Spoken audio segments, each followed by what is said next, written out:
Hello, আচ্ছা, আসসালামু আলাইকুম সবাইকে। একটু ধৈর্য সহকারে চেয়ারে এসে বসে আপনারা সব বসেন। আমাদের এখানে উপস্থিত আছেন যেহেতু আমাদের জামে মসজিদের ইমাম সাহেব, সম্মানিত ইমাম সাহেব, উনি প্রথমে একটু তার একটু কিছু কোরআন তেলাওয়াত সহ উনি কিছু বলুক, তারপরে আমরা কথা বলতেছি। আমরা একটু দয়া করে আমরা একটু চুপ থাকি এবং একটু মনোযোগ সহকারে সবাই সবাই শুনি।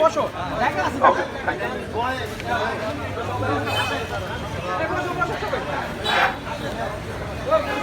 بالله من الشيطان الرجيم بسم الله الرحمن الرحيم اذكروني أذكركم واشكروا لي ولا تكفرون يا